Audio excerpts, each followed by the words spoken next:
Good morning and Merry Christmas. Welcome to our brand new podcast, Hidden Evil, brought to you by... I'm Tanner. And I'm Cole. Today we're going to be talking about the devastating case involving Letecia Stauch, who is accused of murdering her stepson, Gannon Stauch. This should be a good one.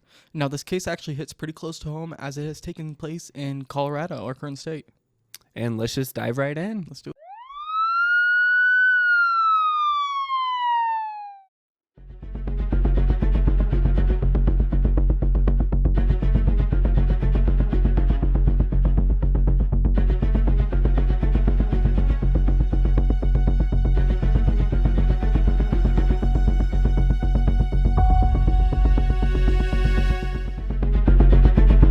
Now, Gannon was born September 10th, 2008 to parents Al and Landon. Gannon was known to be a very sweet kid who loved video games and liked to spend lots of time with his family.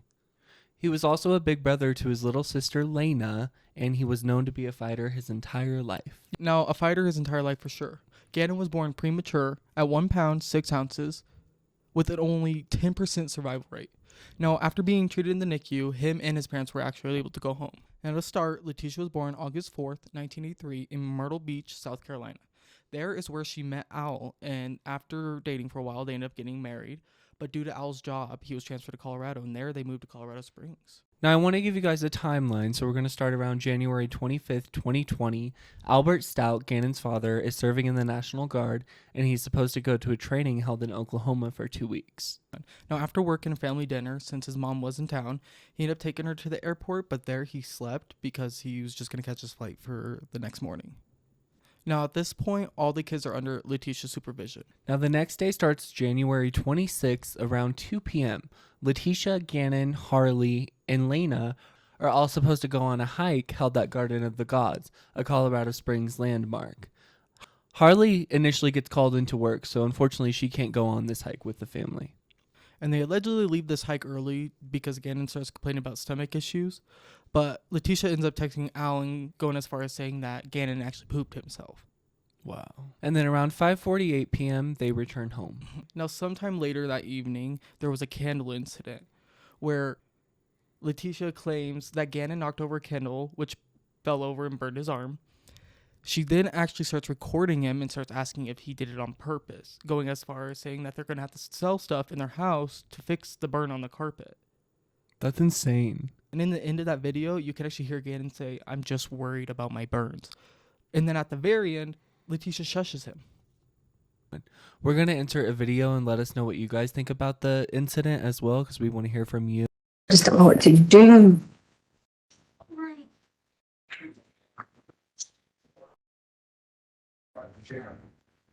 Well, devastating. Initially, I can't lie when the TMZ information. Gannon, I promise this is the last time I'm going to ask you.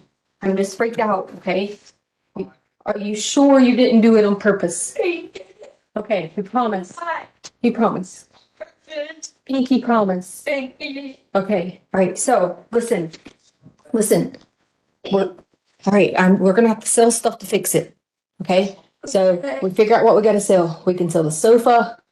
We can sell whatever, because we got to get it fixed. So, lady, don't be mad at us and kick us out of the house. Okay?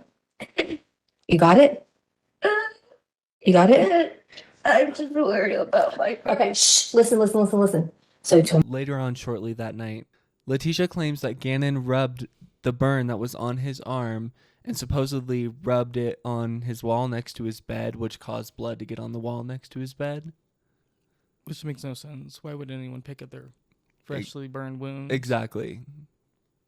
Letecia then texts Harley all about this candle incident. Harley returns home from work and she just assumes everyone is asleep upstairs because she just goes directly downstairs to her bedroom.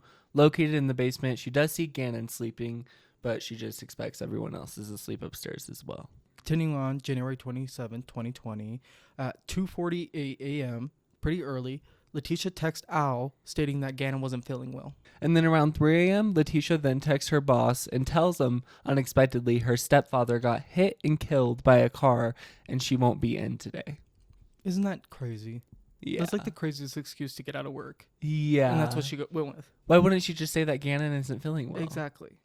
That doesn't make sense to me, but okay. Which leads us to Letecia actually calling Gannon school that morning and telling him that he won't be in due to him feeling ill. And then around 8:18 a.m., Letecia then texts a picture to Al of Gannon sleeping in his bed with his Nintendo Switch next to him, which was his prized possession. He wouldn't go anywhere without it. 10:12 a.m., Letecia and Gannon are seen on their neighbor's camera in a Nissan Frontier truck leaving to run some errands. Now, Letecia claims that they ran to Petco to pick up some items, but the whole time she left her phone at home locked, which is odd for a woman that was always on her phone. Very odd. And then at 2:22 p.m., Letecia returns home. Remember how we said she was seen on a nearby neighbor's camera with Gannon? Well, when she returned, Gannon was not with her. That's interesting. Very interesting. Where did he go? Exactly. Where did he go? Yeah. And then at 3:15 p.m., Lena returns home from school. She then asks where Gannon is because she doesn't see him anywhere. Letecia tells her that Gannon is feeling ill right now and she can't see him because he's sick. She then told Lena to go outside and play. And at 4:27 p.m., Harley finally returns home from work. There, Letecia actually asks her to go run to the store and grab her some cleaning supplies like brushes, carpet cleaner, and baking soda. And then around 7 p.m., out of nowhere, Letecia then calls 911 and reports Gannon as missing. She claims and tells the operator that she went to nearby neighbors and knocked on the door to see if Gannon was there, and unfortunately, Gannon was nowhere to be found. He also left his phone at home. But remember how she said that Gannon was ill and he couldn't see anyone, including his sister? Yeah. So if Now he's out playing with friends? Yeah, that's... And she's okay with that? And he also didn't go to school? Yeah. Okay. I don't know about you, but when I was younger and if I was sick from school, I wouldn't be allowed to go hang out with friends it was that staying day. home, that's it. Yeah, exactly. Interesting. And about Letecia going and knocking on nearby neighbors' doors, there's no evidence of this happening. Never Letecia happened. was not seen by anyone going from door to door, and they told police that when they showed up to the house. And at this point, because Gannon is 11, in the state of Colorado, he's considered a runaway. Now, immediately after Harley heard about this, she started looking for Gannon in her car. Now, while Letecia was communicating with Al about the ongoing situation. Now, search efforts apparently started that night, including drones flying over the neighborhood to look for Gannon. Oddly enough, there was no participation from Letecia herself. I'm not surprised, honestly. It just doesn't make sense. I feel like if I was a step parent to to my spouse's kid and they went missing out of nowhere, I would be doing everything I could in order to find them. Literally. I would be doing the same. I don't get it. Now, wintertime in Colorado can reach dangerously low temperatures, especially at night. So that made everyone realize, it's just that much more important on finding Gannon. Oh, yeah, 100%. The search also involved helicopters, search dogs, and hundreds of volunteers. Everyone was trying their best to find Gannon. Leading on to January 28th, 2020, the next day. At 8:13 a.m., Letecia leaves the family home. And around 8:30 a.m., Letecia then drives to the airport and parks her SUV in the airport parking lot. She then rents a Kia Rio. And at 8:48 a.m., Letecia and Harley are texting, and Harley actually calls out of work for the day. And then around 8:50 a.m., Letecia picks up Al from the airport. Al immediately notices that her SUV is missing, and he asks her where it is. She claims that she parked it at French Elementary School, which isn't far from the house. Now, later on that day, Landon Bullard, which is Gannon's biological mother, flies into Colorado, and she actually ends up staying with the family and the residents. Now, also later on that day, Al immediately notices that Gannon's switch is missing. He reports this to detectives. He also gives investigators Gannon's phone for evidence. Now, that's interesting because Gannon's switch was his prized possession, like we mentioned earlier. Right. Now, despite all the search parties, Gannon still was not found. It was like he just vanished. So everyone started just hoping and praying that he'd be home soon. Now, because Letecia was last seen with Gannon, the finger was immediately pointed at her. These threats claimed that Letecia had something to do with Gannon's disappearance, and she had to have known more than what she was telling authorities. Which figures. Right. And then around 3:45 p.m., Letecia's location then becomes unknown for the rest of the day. Interesting. During this time, investigators were doing a search in South Douglas County based on anonymous tips they received from the El Paso County Sheriff's Office. And shortly after, a press conference was held for Gannon's parents, Al and Landon. There, they pleaded and begged for Gannon to come home. I feel so bad for them. It just breaks my heart, the whole thing. Now, remember how Letecia told Al that she parked her SUV at French Elementary School? Well, Al decided to go and check for himself if that was the truth. But he circled the parking lot 3 times and never saw her SUV anywhere. Interesting. So it never was there. No. The lies continue. I mean, we know it's not there, though. She obviously parked it at the airport parking lot, like we said earlier. But you know what I mean? It's just like, why would she lie to Al? Her husband. Right. So The father whose child is missing right now. exactly.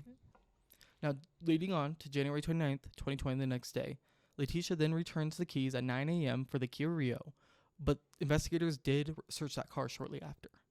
I would too. Letecia then is supposed to have an interview with detectives at 10 a.m. Unfortunately, she doesn't arrive until 12 p.m., 2 hours late, and investigators could see that her car seemed to be wet and freshly washed.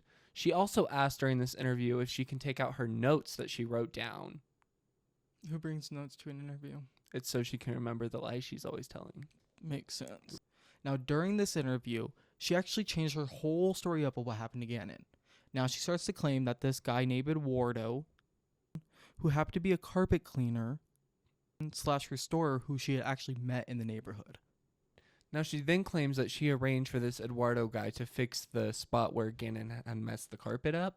And then she tells detectives that this Eduardo guy also broke into her house because during this meeting, she claims that she gave him the garage code. Allegedly, he then followed her into the basement, held a gun up to her head, raped her, saw this brown suitcase out of the corner of his eye, and abducted Gannon. So this is her new story. Remember how this is what she's come remember up how she told the 911 operator that he went to a friend's house? Mm-hmm. Now she's telling detectives a whole different story. So just keep up with the lies, you guys. Like, just notice the lies that she continues to tell, because that's a big thing in this case. Keep in mind, the investigators knew this was complete BS and all lies from the very beginning, because during this whole incident that she's claiming happened, she was actually texting Al. Of course. Investigators also knew this was a lie because Letecia didn't call law enforcement until hours later. When investigators asked for any type of evidence regarding this Eduardo character, she did not want to cooperate. Of course not. Now, after the interview, investigators actually confiscate Letecia's phone and her SUV and ordered her to go get some testing done at the hospital related to any of this incident that she's claiming happened. Right. All right, and she actually ended up refusing to get tested at the hospital and just leaving in like an escape kind of manner.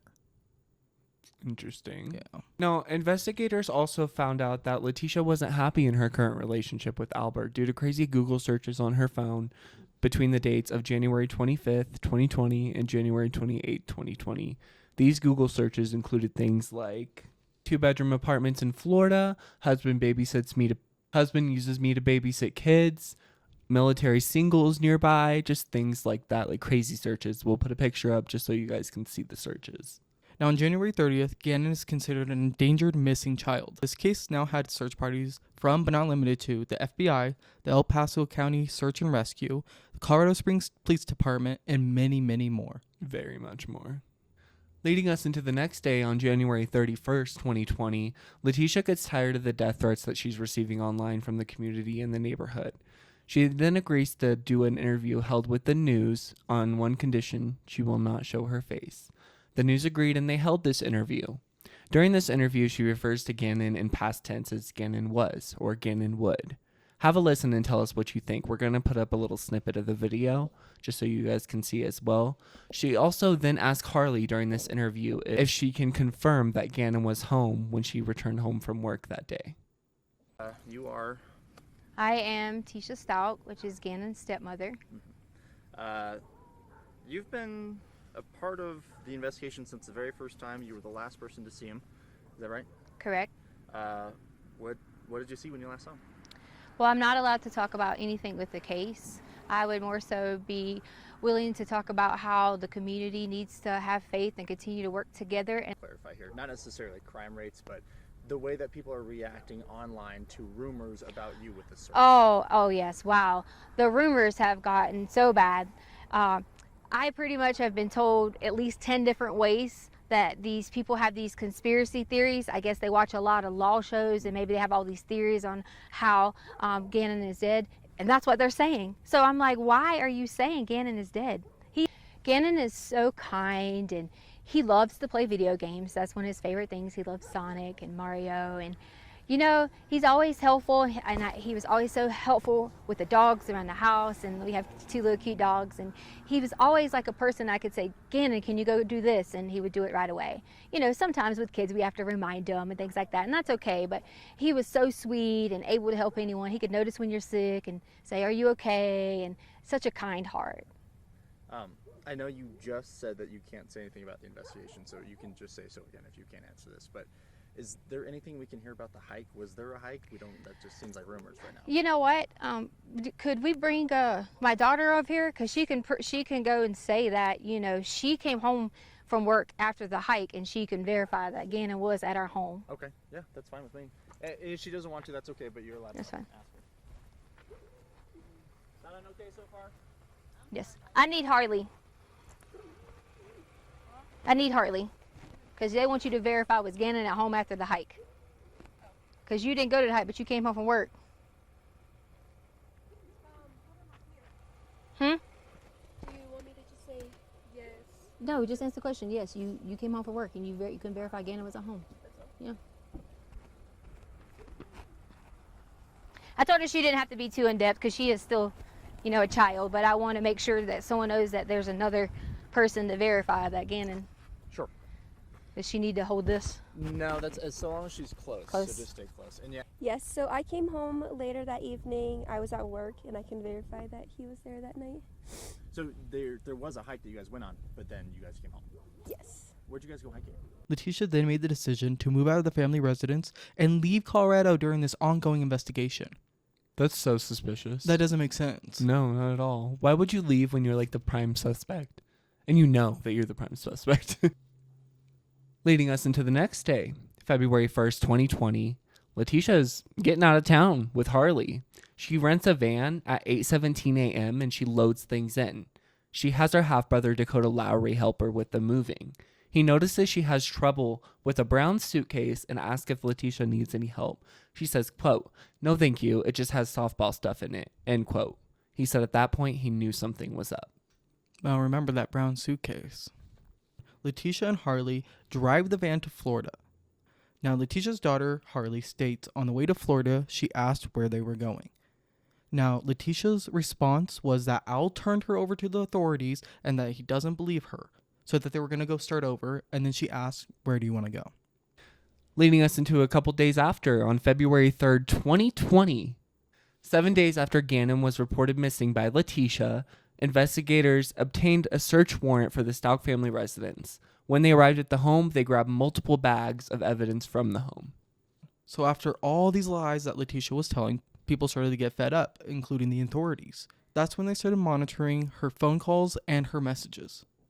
Leading us into the next day, February 4th, 2020, at 12:23 a.m., Letecia and Harley arrive at the Candlewood Suites in Pensacola, Florida.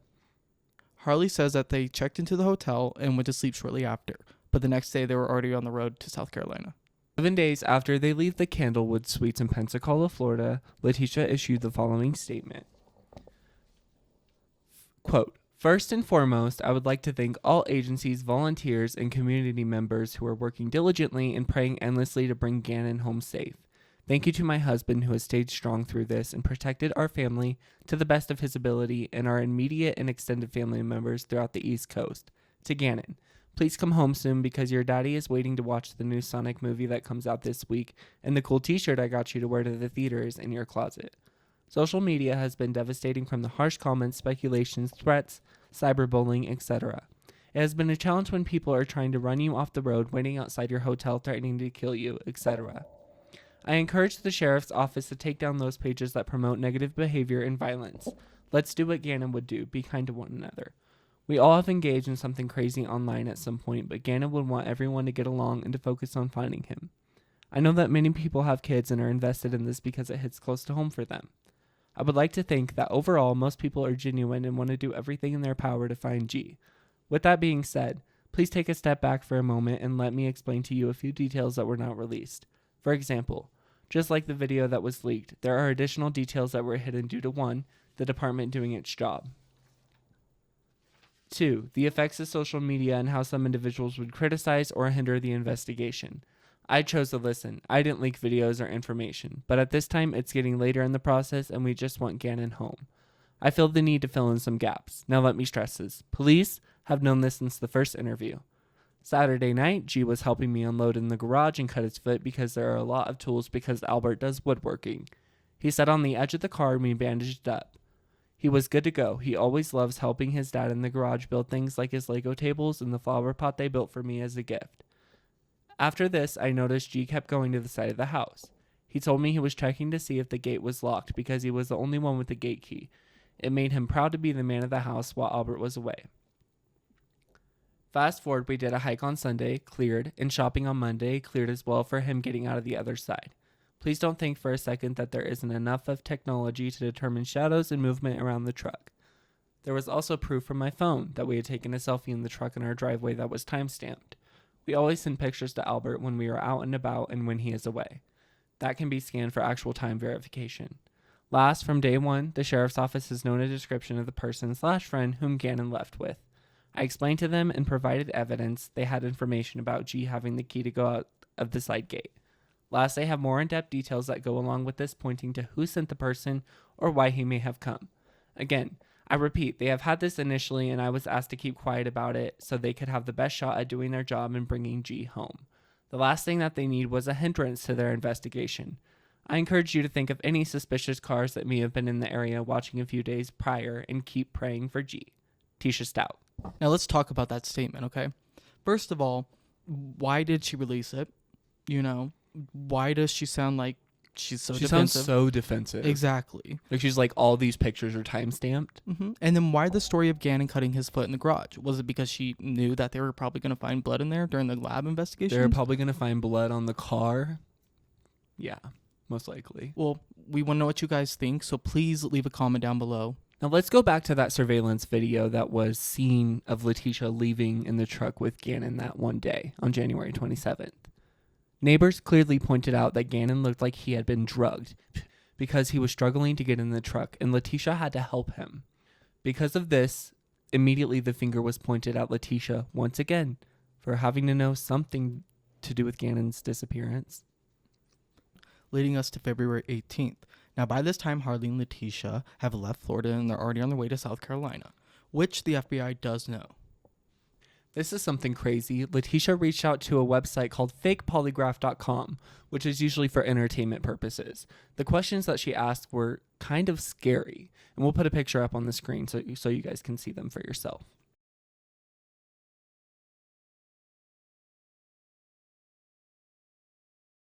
She then calls this company because she never ends up getting the results. The company claims that they did not give the results due to the questions hinting at illegal activity. Because of this, the company refused to refund her. February 21st, 2020. Now, law enforcement decides that the search for Gannon will be cut off, but the investigation will continue. Right. Now, leading us to February 28, 2020, an arrest warrant was signed and sent out for Letecia Stauch to be arrested. Now, on March 2nd, 2020, Letecia takes her daughter Harley to the Air Force Recruitment Center for a planned interview. Letecia is pulled over shortly after leaving, and she is facing charges of first-degree murder for her stepson, Gannon Stauch. Now, on March 5th, 2020, Letecia is then extradited back to Colorado Springs, Colorado. After Letecia Stauch was arrested, the arrest affidavit was leaked, and in that affidavit was some pretty chilling and disturbing information that investigators found during their initial search of the Stauch residence. During the initial investigation of the Stauch residence on February 3rd, 2020, luminol testing was done in Gannon's bedroom, the hallway leading to Gannon's bedroom, the stairs, the utility room, the laundry room which led into the garage, and the garage itself. In all of these areas, investigators found positive results for blood. Specifically in Gannon's bedroom, in the corner of the room, investigators located a blood stain under the bed that seeped through the carpet and stained the concrete underneath. That is a lot of blood. That is a lot of blood to seep all the way through. Especially for an 11-year-old boy. Mm-hmm. Over 50 droplets of blood were also found on the walls near Gannon's bed. Crime scene investigators also suspected that someone tried to clean the wall based on the way the luminols reacted on the wall. Gannon's mattress was also seized and contained blood as well. Also, remember when Letecia had rented the Nissan Altima? Well, investigators installed the tracking device on the vehicle without her knowing and started to monitor where she was going. Now, one of the locations that the GPS revealed that Letecia traveled was north of Palmer Lake along Highway 105 south of Perry Park Road in Douglas County, Colorado. Investigators believe she rented this Nissan Altima because she went back out to the place where she initially left Gannon's body. When investigators went out to that area in South Douglas County, they found a piece of particle board with Gannon's blood on the particle board. Now, let's talk about where she kept Gannon. On January 27, 2020, when he originally went missing, now if you suspected inside the house, you would be correct. Now, investigators were led to believe that after Letecia murdered Gannon and stuffed his body in the brown suitcase along with bloody bedding, she placed him in the storage room under a bunch of cardboard boxes. Now, later on body cam footage, you could see the investigator is walking around and he actually enters the storage room, and you see the corner of the room covered in boxes. So it's sad to think that Gannon potentially could have been there that whole time. Investigators then said that night she then took Gannon's body out to that South Douglas County area after police had left her house. That is when she rents the Nissan and then drives back out there to grab Gannon, and then later decides that she's going to drive the van to Florida. A couple weeks after Letecia was arrested, on March 18th, 2020, human remains were found under the overpass in Pensacola, Florida, which is where Letecia was, if you guys remember. A brown suitcase was found under this overpass, and inside that suitcase was the body of 11-year-old Gannon Stauch. And inside the suitcase were pillows and bloody bedding that Letecia had stuffed in there that was initially on his bed. They also found 2 bullet fragments that hit his pillowcases. Now, on March 20th, 2020, an autopsy was done on Gannon. This is where investigators found out that Gannon was stabbed 18 times to his neck, chest, and abdomen. He was hit in the head with a blunt force object, which cracked his skull like an eggshell. Now, the autopsy revealed that Gannon was shot at 3 times. Now, the 2 of those bullet casings that were found with the pillowcases, those struck his pillow, but the 3rd one struck his jaw. Now, the ultimate cause of death was blunt force trauma to the head. Poor Gannon. He also would appear to be self-defensive wounds on his hands, and during the time of the autopsy, they also found that he had acetaminophen in his system and hydrocodone. So he was drugged by Letecia. So he was drugged and he was still fighting for his life. That leads us into the trial.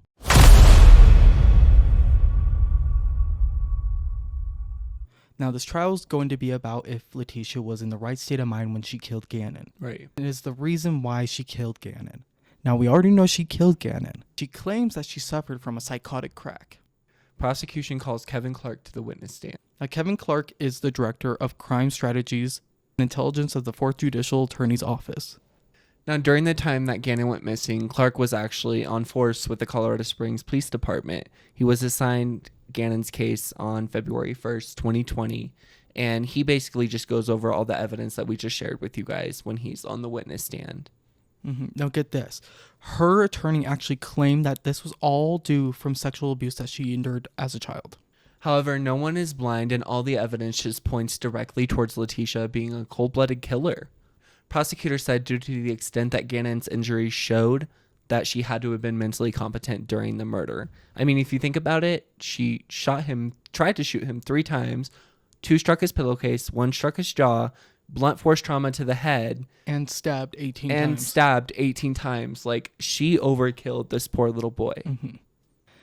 In fact, her daughter, Harley, actually testified and stated that January 27th, 2020, when she returned home from work and Letecia asked her to grab supplies, she went down to her room, which was located in the basement, changed, grabbed Lena, and left. She actually had never went in Gannon's room at all. Right.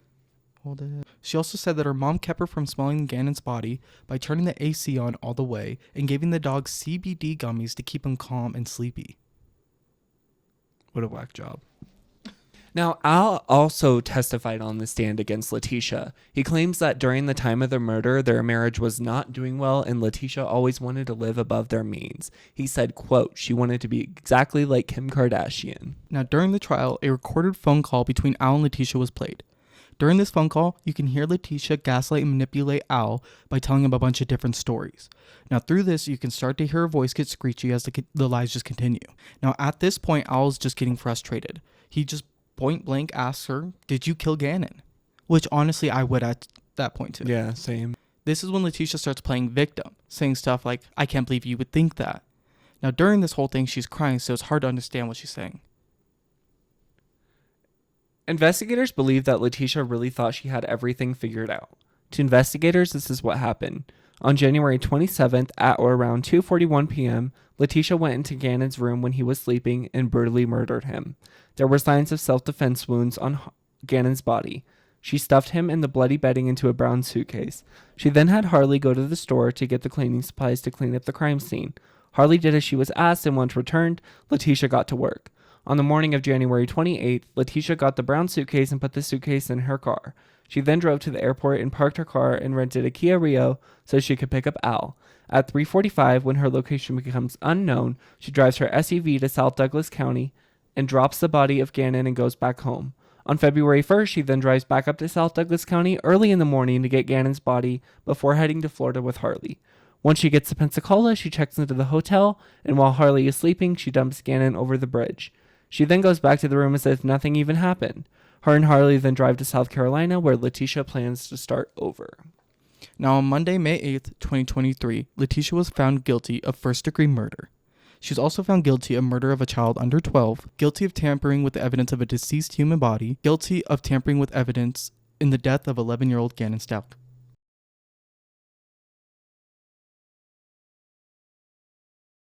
Following the verdict, Letecia was then sentenced to life without the possibility of parole. She was also sentenced to 12 years in prison for messing with a deceased human body and 18 months for tampering with physical evidence. Gannon's mother, Landon, actually read an emotional statement at the sentence hearing, saying that she initially tried to connect with Letecia Stauch when she first married Gannon's father.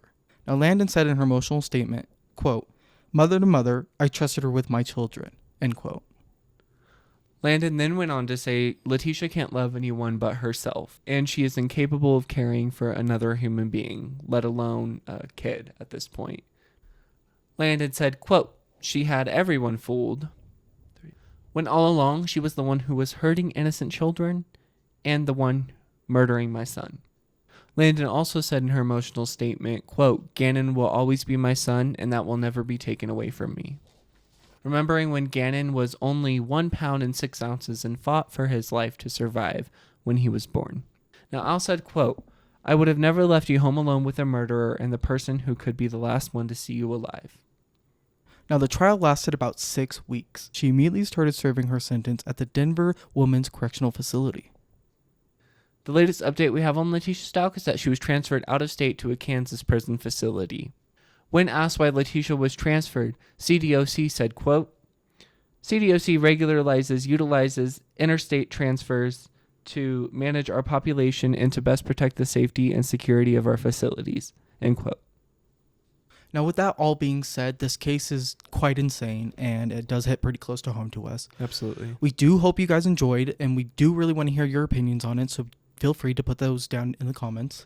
I personally think Letecia Stauch should have been put to death, but that's just my opinion, based on the way she brutally murdered little Gannon Stauch. Exactly.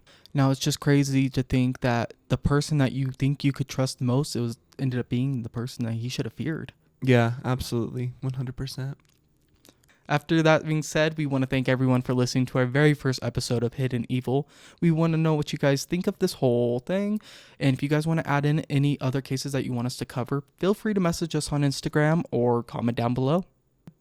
That is exactly right. Thank you, Cole. And our Instagram is at hidden_evil_ for those of you who want to leave us a DM. Once again, I am Tanner, and Merry Christmas. And I am Cole. Thank you for watching and thank you for listening. And we will be back next week with a new case for y'all to listen to.